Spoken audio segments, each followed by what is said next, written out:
Hello everyone, and welcome to the regular series of R&D Talks. R&D Talks are the series of sessions where R&D enthusiasts and special guests share the insights about novel technology, their impact on the real world, and the way it transforms the business of our customers. Today will be a very interesting topic that will be connected with the AI agents, specifically the way it change engineering. One of the main pain points for most of the engineers is to take the code out to someone else. You always find some imperfection and say it should be refactored at least. And then, of course, there are more objective reasons to replatform, modernize, or migrate the application from one place to another. And what goes beyond that is when you need to support that legacy application, like fix some bugs, implement new features, and that's where analyzing the code base became very non-trivial task. So there are a number of tools on the market that covers those. And today's session will go beyond the current trends and share the capabilities that we are developing in our R&D lab for the future of solving that issues. Let me introduce our speakers. The first speaker of today is Arkadiusz Drohomirecki. He is R&D agentic engineering lead, whose team is focusing on developing the agents. He has experience of more than a dozen years in low code optimization as well as AI development, and right now leading the team who is working on the agentic engineering agents development. The second speaker is Damian Ryndziak. He is R&D engineer who is focusing on the development of the architect agent specifically, as well as holds significant experience in large language models, AI/ML, and computer vision. As always, once you have the questions, don't hesitate to put them into the chat. We will ensure that in the end of the session or afterward, we'll answer them. And those questions are always something that spark very interesting discussion. So yeah, don't hesitate to share them. And without further delay, I'll pass the word to Arkadiusz to start today's presentation and hope that you'll be excited. Arkadiusz, the stage is yours. Great. Thank you so much for a nice introduction, Bogdan. So let me share my screen as a first thing. So really happy to see all the people. I think we already have online over 60 people, so that's quite a lot. Super excited to have you here and for you spending time to hearing about what we have to offer and what is our view on the demystifying of the legacy code. So first, what we can start with is a little bit of an agenda for today's discussion. First, a short introduction to legacy code and the legacy challenge. And then a little bit how to consider source code as a text. Then what are the challenges of applying LLMs to the legacy code? And sweet cherry on the pie about our SoftServe R&D agents. And then hopefully, because the topic is extensive, we'll have time for the questions and answers. All right, so again, about our speakers. So starting with why we actually started looking into the legacy code. So I think that most of you, if not all, have some basically connection with the legacy code, whether it was starting from working on some code that was done by someone else from our team, or whether this is some customer code we need to work with. It seems that between 70 and 80% of the IT budgets is consumed by the costs related to maintaining the legacy system. So hiring developers who are maintaining those, creating like bug fixes, some small feature requests. They need to understand like how the code works. This 70-80% is deducted. This I linked here also this really interesting article about the legacy infrastructure and what comes with it from Forbes. So that's a quite decent source of information.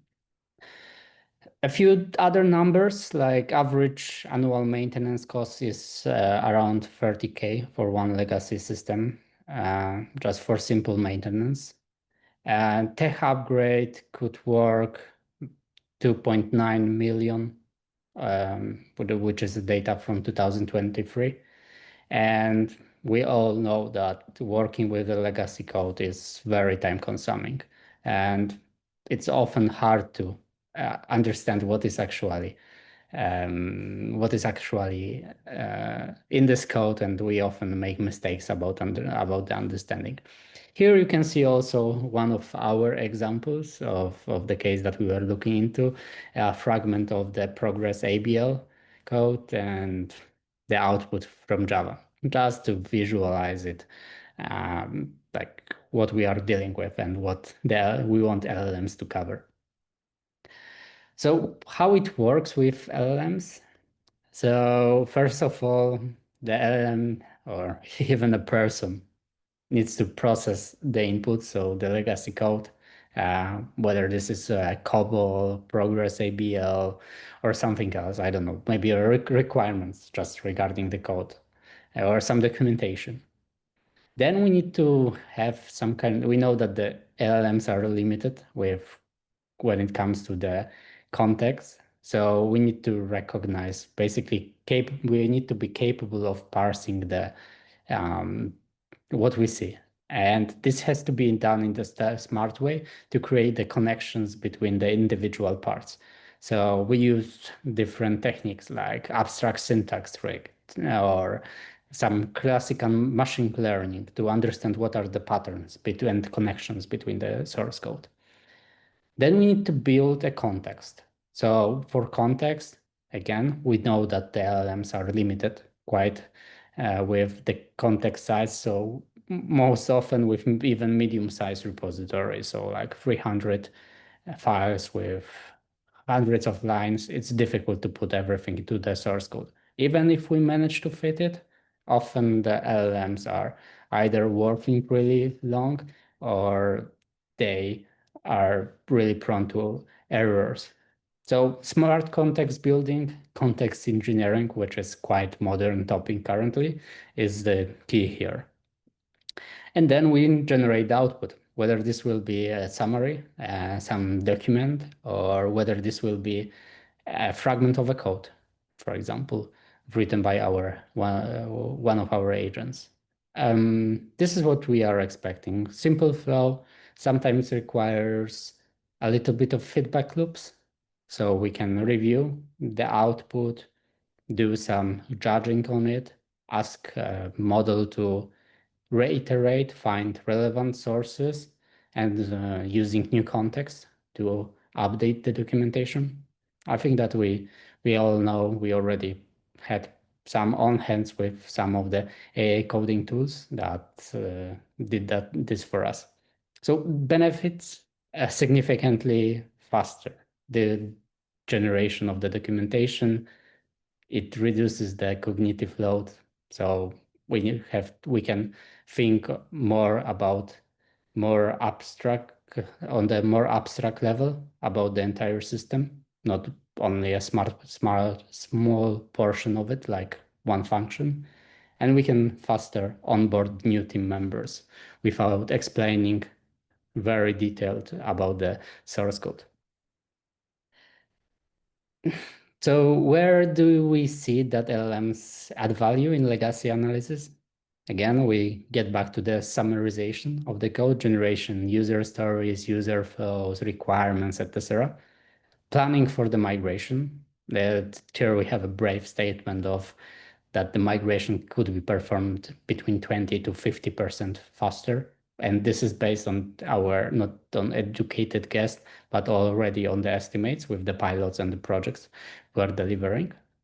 We can create a map of the dependencies in the project, starting from the interface entry points up until connection to the database or other. And of course, automated testing. It's a big portion of our investments within R&D. All right, then I pass the voice to Damian. Yes, so in this section, we will delve into the unique challenges that arise when applying large language models to legacy code bases. And we will focus on what large language models are, how they process text, including the code, and we will also discuss the challenges associated with using these models with legacy code, because some of these challenges are directly related to how large language models work and how they process text. Some come from the data on which the models were trained, and other arise from the specific requirements imposed on programs written in legacy languages. So in this section, we'll discuss all of these challenges. And let me start with a quick introduction. So 2025, it's undoubtedly the year of AI agents specialized in writing code. Currently, we are developing many AI coding tools that make developers work easier. And these tools can automate code generation and translation, can assist with debugging and offer intelligent code suggestions. And AI coding tools can also help with code review and generate code documentation, making the software development faster, more efficient, and less error-prone. So as you can see, these tools can assist with a wide range of coding tasks. And all these AI coding tools are built on top of large language models. Actually, it's no surprise because nowadays, LLMs are extremely good at coding. They can be used for many different purposes, from generating entire functions, modules, or starter projects to providing deep context-aware auto-completion, improving code quality, and automatically writing and updating code documentation. And now the question is, are these statements true for all programming languages? Actually, the answer is not necessarily. Despite these advancements, LLMs often struggles with legacy code. Outdated programming languages, lack of documentation, and non-standard architectures, and, for example, unique business logic embedded in decades-old systems represent significant hurdles. And our research highlights that the large language models struggle with both understanding and modernizing legacy code, especially where the code bases involve uncommon languages or exhibit patterns that are rarely see in their training data. And to build good AI agents for working with legacy code, we need to take all these challenges into account. Okay, so we already know that large language models are the main component of AI coding tools, but what exactly are the large language models? So technically speaking, large language models is a deep learning model based on the transformer architecture, which was trained on massive data sets, and that kind of model contains billions or even hundreds of billions parameters, and they can perform advanced natural language processing tasks such as, for example, text generation, text summarization, and translation. But don't worry, we won't delve into the details of the architecture of the presentation. Instead, I would like you to think of a large language model as a zip file that has compressed much of the publicly available text on the internet into a single, very large, but self-contained file. And the zip file is not an exact copy of everything online, but it's a bit lossy and probabilistic compression, meaning that it cannot store every detail from its training data, but it stores compressed patterns and knowledge gained from vast amounts of text, including the code. And inside the zip file, we have the parameters of a neural network, which kind of store the model's knowledge. And the question is, how do models acquire this knowledge? So this happens during the model's training. So generally speaking, we have like two main stages of training the model. We have pre-training stage, during which the model is learning the patterns, facts, and language used from the internet. And then we have post-training stage in which the model is trained to act like an assistant, learning how to respond to our queries helpfully, and model is taking on the persona of an assistant in our conversation. And what is important here is to understand that the LLM itself meaning the zip file, is a fully self-contained entity, meaning thus it doesn't browse the web, it doesn't have access to the calculator, computer, Python interpreter, and so on. And all replies come from what's being compressed into its parameters during the training. And when we add tools to LLMs, then we can convert the LLM into the brain of an AI agent. And with the tools, the agent can interact with environment. And okay, how can we interact with the model? So when we interact with the model, we are sending some text to the model, our query, and then we get some text back in the response. But unlike a classical zip file, LLMs don't allow us to unpack perfectly what went in during the training. Instead, they are reconstructing likely responses by generalizing the knowledge that they have. So under the hood, when you interact with the model, both your messages and the model's responses are broken up into the small pieces called tokens. And token is a just chunk of text. Token can represent a word, subwords, or even punctuation marks. And actually, there's a large vocabulary of possible tokens, and each token has a unique number, unique ID. And actually, the model only sees and understands these tokens, not the actual sentences or paragraph. So in practice, every conversation is a one-dimensional sequence of tokens. So when we chat with the model, both we and the LLMs are writing into a single sequence of tokens, which is known as context window. And this context window acts like the model's working memory. So every token that is inside the context window is accessible by the model. And it's important to understand that the model has limited context window, meaning there's a maximum number of tokens that model can, let's say, remember at any one time. And how can we interact with the model? So in normal circumstances, if we have instruction fine-tune model and we go ahead and ask the model some question, the model will return the step-by-step to do what is needed to be done based on our query. And the first observation was the model actually never consumes the raw text as an input, but the model is working on numbers, meaning the tokens. So behind the scene, the model is firstly converts the text into tokens, and then it is processing the tokens.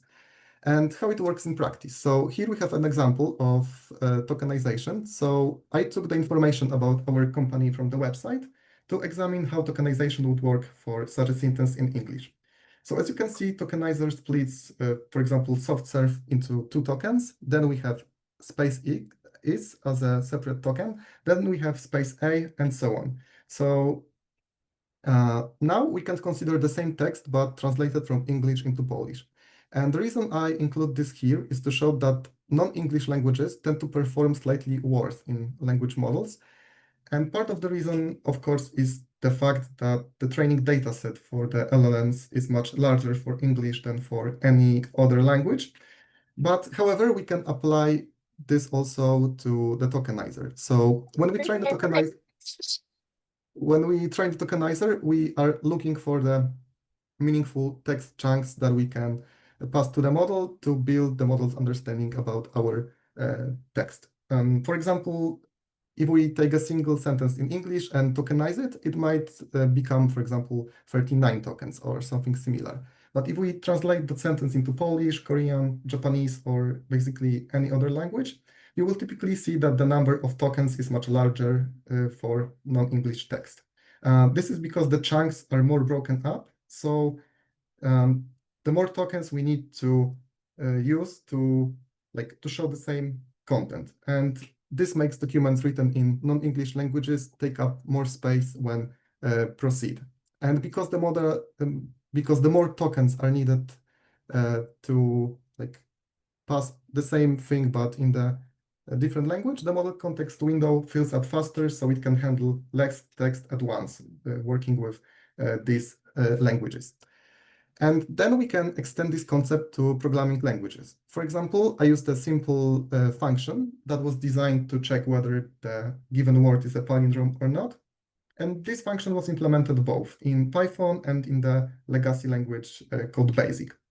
And as you can see, tokenizing the Python code yields 47 tokens, while the basic version for the same logic expands to 128.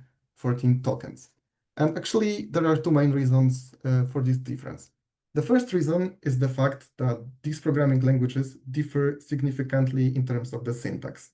Legacy languages like BASIC tend to have more elaborate and less efficient syntax, which means you need more code and the more tokens to achieve the same task.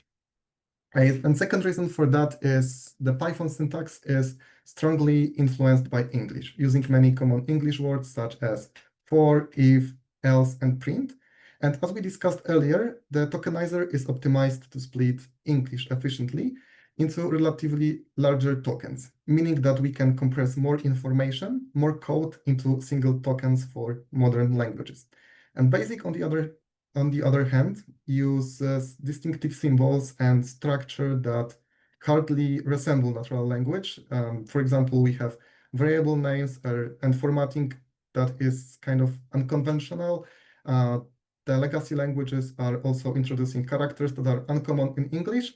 And this atypical syntax makes the tokenization in BASIC and actually any legacy language less effective, so more tokens are needed to express the same functionality.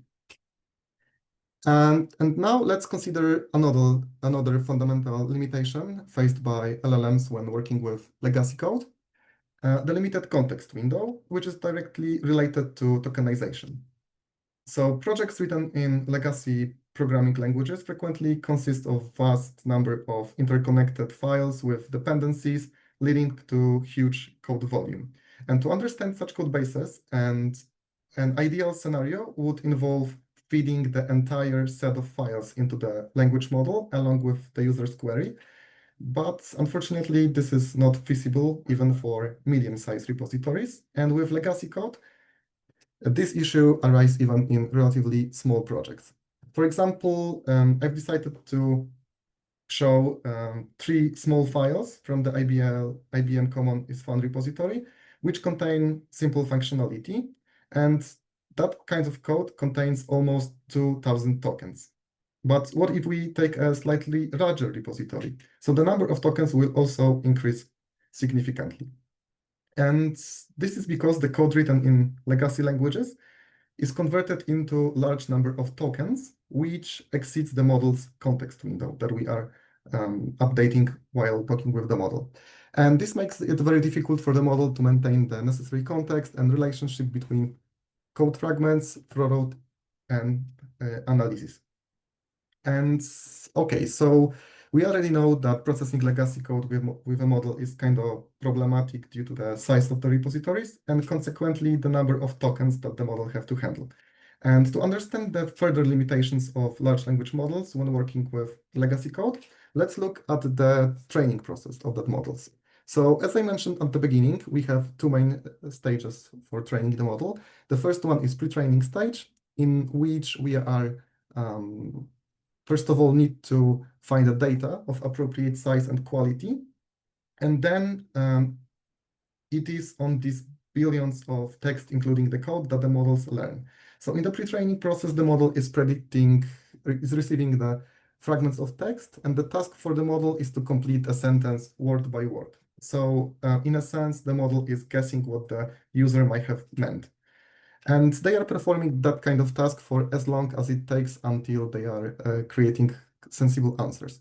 And then we have the post-training stage. And during the post-training stage, we can fine-tune the model that is directed towards specific application. For example, we can provide some instructions to the model. We can provide some sample statements, which they then practice. And later, the model can be further conditioned by teaching it to respond politely, safely, and in accordance with our expectation.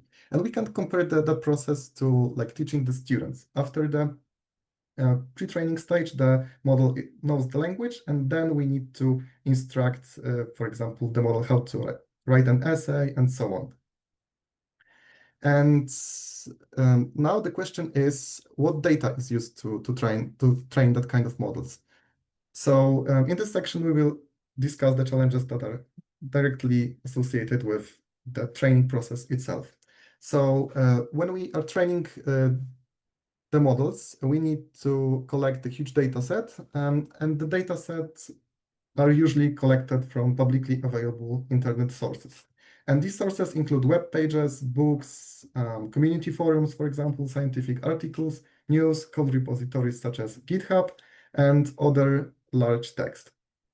And unfortunately, many major companies do not disclose details regarding the data that was used to train their models.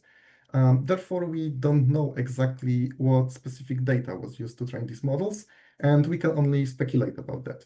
But to illustrate the composition of such a data set, I've decided to use a table from publication of the Llama 2 model by Meta AI, in which the authors shared the information about the training data distribution. So as we can see, almost 90% of the data consists of text written in English. And then we have category called unknown, and the large unknown category is partially made up of programming code data. So as a result, code makes up only a small parts of the training data. And of course, newer models are being trained on more and more code, but still does not constitute the majority of the data set.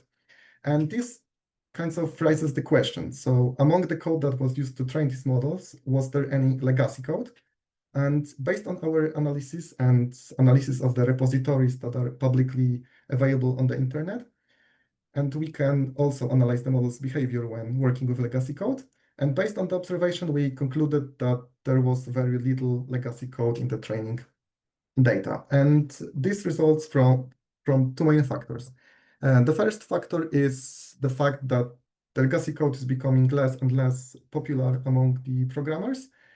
And the second thing is that the legacy code is mainly used in systems related to, for example, banking, security, or aviation, which means that this code is not publicly accessible for security reasons. And because of these limitations, the available legacy code in public datasets is a very small subset of what actually exists and is not representative for all possible legacy code bases. So as a result, the models are not able to learn from such code, which directly affects the model's performance. Okay, so now we know what challenges and limitations arise from the way we are working with the models and the models operate. And now we can focus on the challenges that are connected with analyzing the legacy code.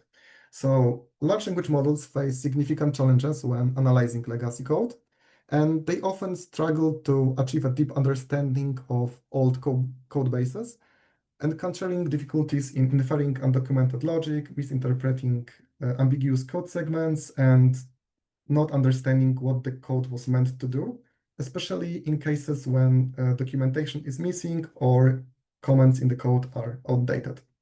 And these problems happen for a few reasons. First of all, LLMs need clear comments, good variable names, and documentation to understand the code correctly.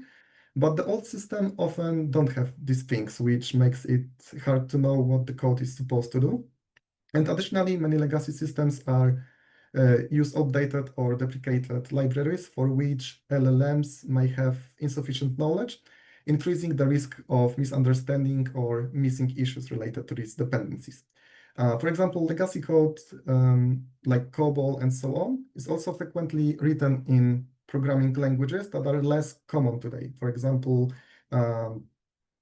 like COBOL and Fortran have its specific syntax, and currently LLMs typically are trained on more recent code and may have limited familiarity with the unique features and idioms. And furthermore, the business logic in legacy code is often deeply embedded, hard-coded, or organized in convoluted ways, which makes it difficult for LLM to extract and then interpret underlying processes. And finally, the use of non-standard coding styles, unconventional formatting, or excessive macros can confuse LLMs and complicate automated analysis of the code. And the second challenge is related to generating the legacy code, because when large language models are used to write old legacy code, we can encounter several problems. The first problem is related to the fact that most LLMs are mainly trained on new and popular programming languages like Python. And because of this, they usually prefer modern styles of coding and up-to-date libraries. And when these models are asked to write the code in older languages such as COBOL or assembly and so on, they might produce code that looks correct at first, but actually doesn't work well or follow the usual rules for these older languages. And another problem that can happen when generating legacy code is that these old languages often need a different way of programming because they have a special grammar and rules. And also many companies have their own calling styles and habits and requirements that the model may have not learned during the training, because if the code was not available during the training, the model is not aware that the some custom standard requirements and custom grammar appear. And also a lot of legacy systems use old languages with outdated structures, which means LLMs often do not know the specific rules. And yeah, and it can also happen that the generated code is correct in terms of the syntax, but doesn't meet the special requirements for the company. For example, here you can see an example of code that is correct, the one in the green box, and then we have the code that was generated. So at first the code is looks kind of correct, but if we analyze the code more deeper, we can notice that there are some differences in logic and in the way that some variables are present. And the one common issue is called hallucination. So the hallucination occur where in situation when LLMs make up functions, commands, or languages, features that actually don't exist. And this means the code can be used successfully in real legacy systems. And this problem is even bigger with old or poorly documented programming languages, because there are fewer good examples for LLMs to learn from. And LLMs also can give solutions that are unsafe or outdated, and they are using outdated programming habits. And sometimes when you ask a model for code in an old language, LLMs might accidentally use new libraries or modern techniques that are not suitable for the legacy in the legacy standards. So in summary, if we want to use LLMs to create legacy software, we need to give very detailed instructions and carefully check the results from the model. And these models usually prefer modern code and may not fully understand all of the special details that are needed for legacy programming. And the last challenge is working with legacy code. So when we working with legacy code, large language models can also face significant challenges, especially in the areas of maintenance and integration. So these models often struggle to refactor or migrate all code to modern platforms without constant human oversight. And one of the core issues is the fact that they lack of deep contextual understanding of the code, meaning that they cannot actually execute or debug code in real environments, which limits their ability to make safe and effective changes. And also the outputs produced by the models are sometimes inconsistent and can vary between attempts. So the suggestions provided by the model often require careful human verification, or we can just use another large language models for code verification. So when it comes to maintaining the legacy code, there's also a risk that the changes made by LLMs might appear correct, but actually incorrect, but are actually incorrect in the ways, potentially introducing some regressions. And all the challenges and limitations I've discussed are related to large language models itself. And these challenges are the ideal task for us to be addressed by our agents. And to create highly effective coding agents, it's essential to first understand the limitations that arise from the nature of legacy code, and then to implement the tools that we can use by our agents. And this is precisely what we are working on in terms of the legacy code. And at the end of this section, I would like to highlight some limitations of current market AI tools in terms of working with legacy code. So many advanced AI coding tools are now hidden behind expensive subscriptions or limited feature tiers, meaning that we can, for example, buy some subscription, and then it turned out that some models that were previously available in that subscription are blocked by another subscription that we have to buy to use the, for example, more advanced models. And another issue is that these tools usually don't learn from your code base over time. So legacy repositories often contain unusual naming, implicit rules, and workarounds that can only become clear with long experience. And without the ability to absorb these patterns, the AI tends to repeat the same mistakes and miss shortcuts your team already knows. So it's hard to teach the AI tool to work exactly the same for all code that we have in our repositories or spread across different repositories. And legacy code often depends on old databases, proprietary middleware, and custom frameworks that the modern AI platforms cannot access to fully understand. So their advice misses important context and forces developers to verify or rewrite suggestions before applying the changes. And I think now we can move on to the demo of our agents. Awesome, Damian. Thank you so much for a deep dive into the internals of LLMs. We are quite often in the situation that we are very excited by the AI systems. Then we try it on some more challenging problems, and it all appears that it's not as easy as we initially considered. So it's very, very important to understand how the LLMs work to actually be able to create the systems that can benefit from their advantages and reflect on the disadvantages of this model. It's not AGI yet, as we all know. So we need to understand of how this entire ecosystem works. So a little bit of fun part. Not saying that the theory wasn't the fun, but the fun for us. So regarding our agents that we are producing within R&D, so we are looking into a few archetypes of the agents. Archetype or a suit is, I think, a good naming convention here, since this one archetype can contain multiple agents.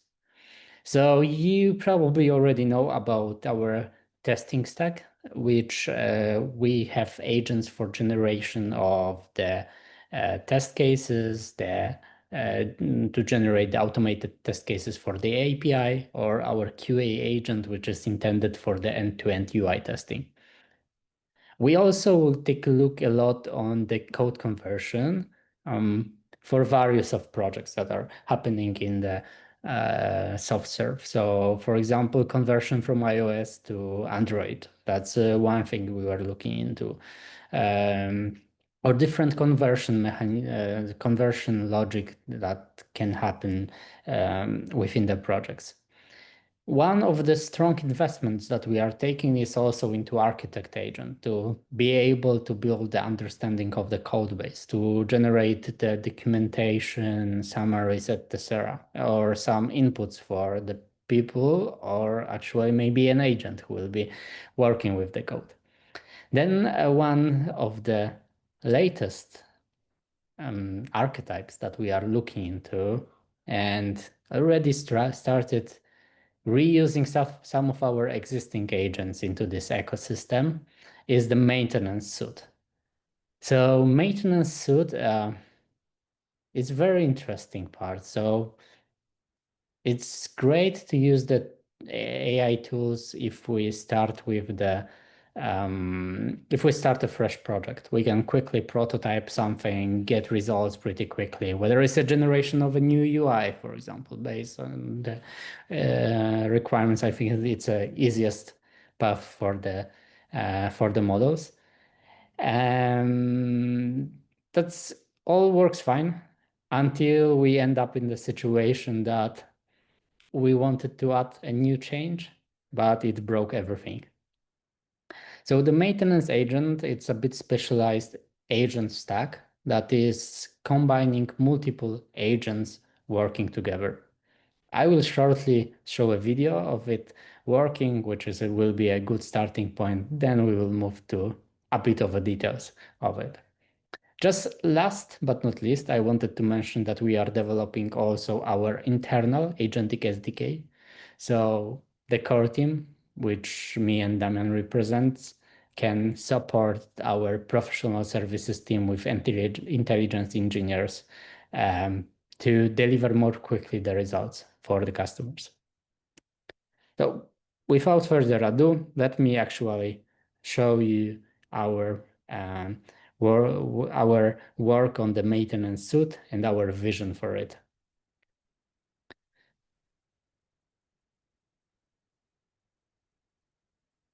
The process begins with a JIRA ticket containing a description of the feature or issue.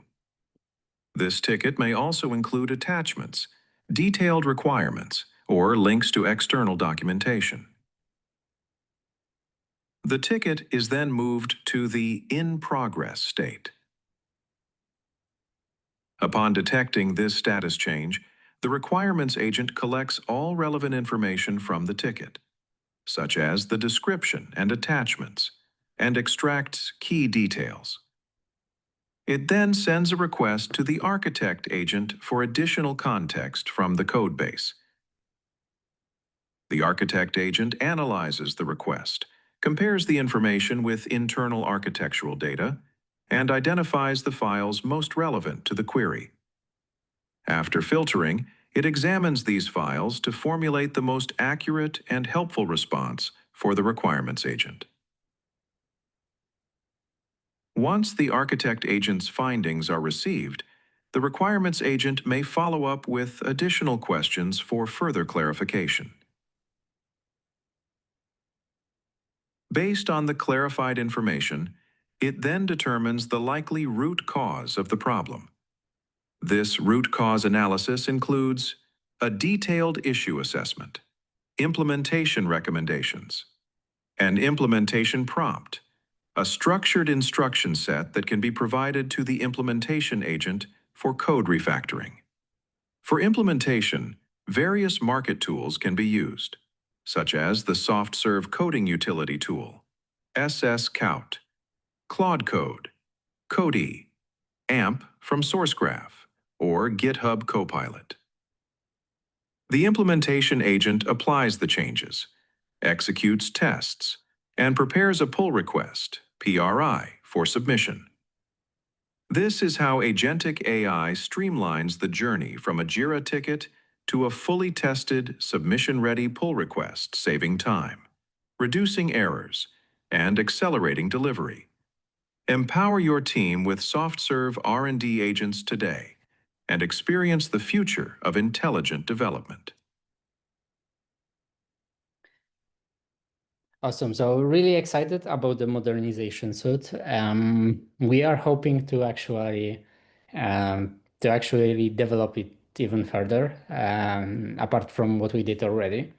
So how it works is basically we have our requirements agents that process the ticket description, tries to communicate with some sources of information like RAG, or basically creates a RAG from the documentation, extract the information that might be relevant to the ticket description. And then it combines this work with the architect agent, so like a separate agent working as a separate process. And the entire idea behind the architect agent is this is the agent that works with the code. It uses our own code ingestion engine, can work with multiple repositories if necessary, and the architect agent can get the relevant code snippets, do some kind of a ranking, and return the relevant code chunks with some assessments of how it understands the source code in regards to the original query that was created by the requirements agent. Then the requirements agent can take all of this, create an analysis, combine it together, do some ranking on the scenarios, and return the ticket, return the comment to the Jira ticket. That's the first part. But also it generates a prompt that we can use with a coding agent. The coding agent can be something we use in the project, like Cloud Code. We are working also investing into our own internal SoftServe coding agent called Scode. And basically, with this prompt, then the agent can create a plan of action on the given repository, implement a fix, extend the tests, run them, verify that everything works. And if you use, I don't know, GitHub MCP, then you can even use it to post a PR to the code repository. Yep. So hopefully you liked the maintenance suite. Let me do a speed run on this one for the sake of time, so we have some time for the question. Regarding the architect agent, so the architect agent, we are focusing at the very beginning with having a possibility to interact with it quite easily through the CLI, following on the different tools that are currently available on the market. So what architect agent main intention will be, apart from working with the maintenance suite, is to also be able to do a deep research. So similarly, some of you probably know Perplexity. So architect agent main intention will be to be able to do a deep research in regards to the code base using the documentation and the code. So currently the agent has some predefined options that can generate, like for example, to generate the main features of the software, where it analyzes different files, uses some techniques how to optimize the context, working with the large code bases, then looks for the relevant files or relevant chunks, and generates the summaries that were requested or are predefined with the agent. Here you can see some costs related to that. Also, you can see the output of the agent, which is a summary of the project. And also, what we also invest into is to be able to create this talk with the code feature or chat with the code, where you can basically request a custom prompt to the agent and receive a response suited for your question.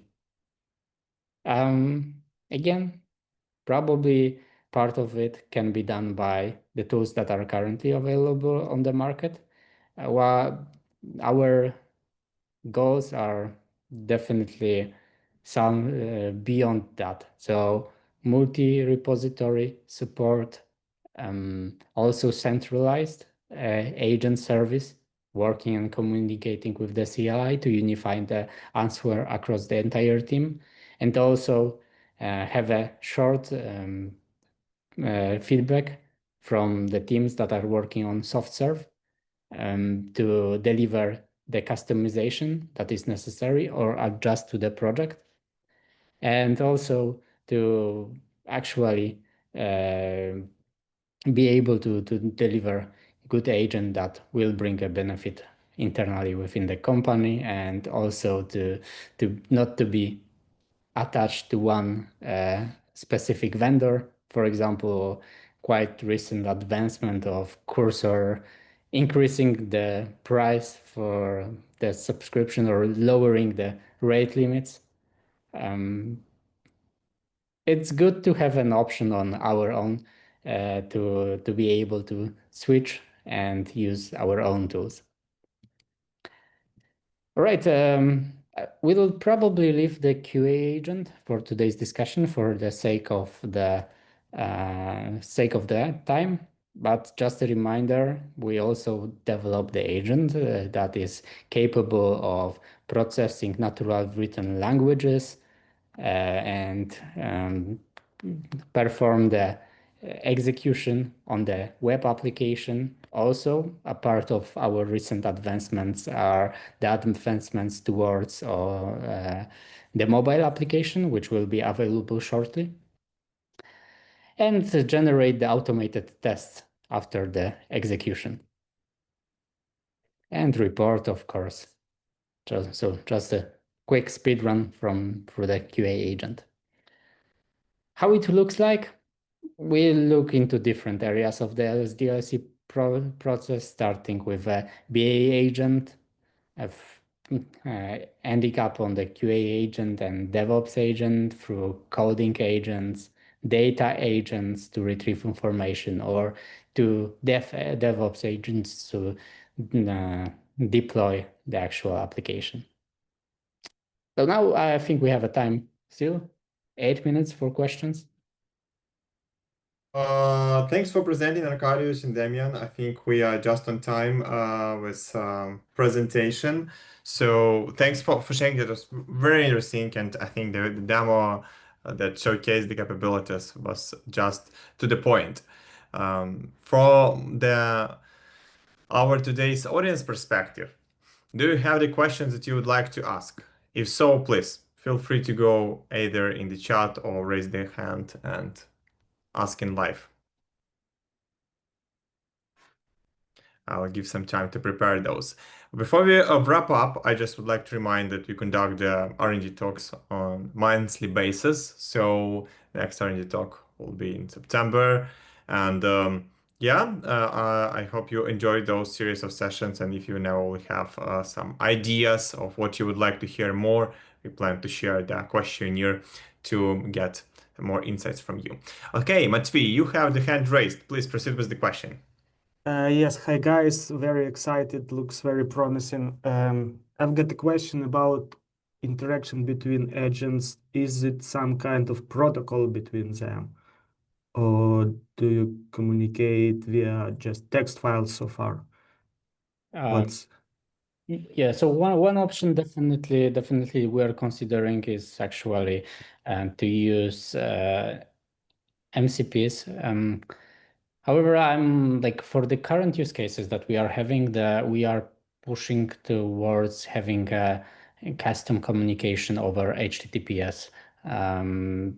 Because it's like mostly extensible, we don't plan yet to communicate with different agentic tools. However, there are some plans, like with the architect agent, we plan to expose also the MCP server for tools like Cursor or CloudCode to be able to use some of the function of the architect agent, but the current communication between the agents is done through the HTTPS protocol. So is there any orchestrator between agents, or in examples that you shared, should requirements agent call somehow architect agent, or how this orchestration works? Yeah, so if you ask about the orchestration, about having a dedicated orchestrator agent, it's not necessary in the maintenance suite. The process is pretty sequential, at least at the part of where we are currently, where the requirements agents know where the architect agent is located and initiates the communication. Then it generates a plan of the inquiries for the architect agent, which gets the responses to. Great, thanks a lot. Thanks for question, Matvey. Very good question. I see that Yuri Vasiliev also unmuted. I'm not sure, Yuri, if you have the question or you just... Yes, I wanted to ask something, but I see another question in the chat. Yeah, I think we can proceed with yours quickly and then answer the question of Jan and Okay. stuff. I could say that the topic is pretty big and there are many things which could be discussed in different directions. But I could ask, do you have some real experience with what we do? Because you mentioned that the context of all the agents, all the all the AI tools, they are limited regarding to the context. At the same time, you are talking about architect agent, and generally, all your roles are somehow mapping to people who are playing them. And being architect, it needs to cover really very big context.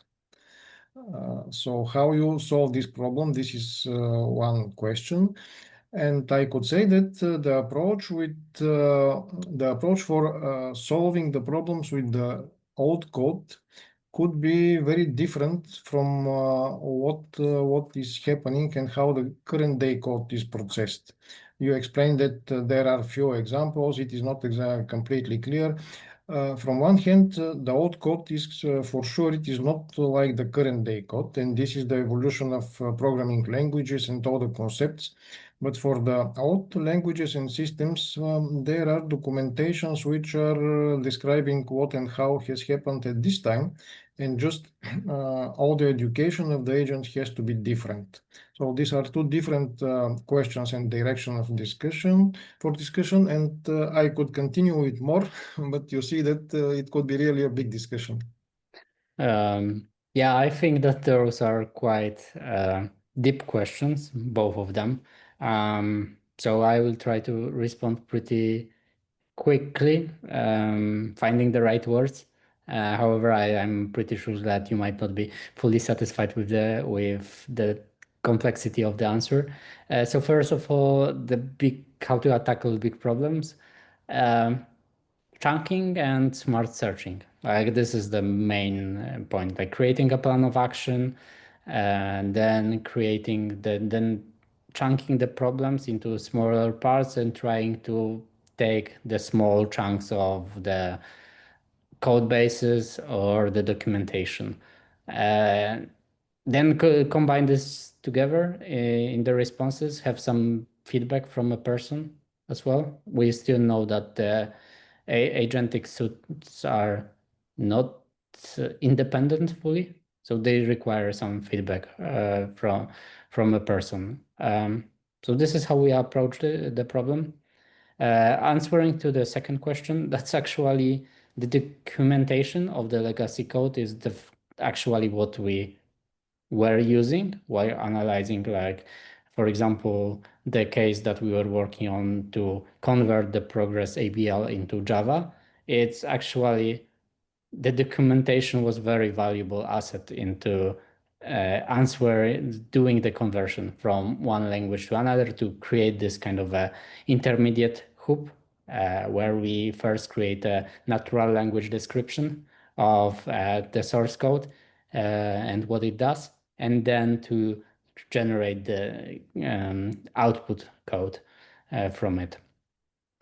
Also here, very essential part was a discussion with the developers who were capable of understanding the legacy source code and provided some examples of how to convert from one language to another or how to interpret some of the code structures. Thanks for answer, Arkadiusz and Yuri. In case you have any more questions, I think that's the right idea to contact Arkadiusz afterwards. We'll be happy to chat and continue the conversation and afterwards. And Jan, Vladislav, thanks for asking the question. I answered in the chat as well shortly, but I think we just collected the questions we had and shared them as the result of the session into the follow-up. If anyone has more questions, don't hesitate to reach the guys directly. Thanks everyone for today's session, for your time. And after this session, of course, you'll receive the materials to be able to review it one more time. Bye, everyone. See you next time. Thank you so much. Bye-bye.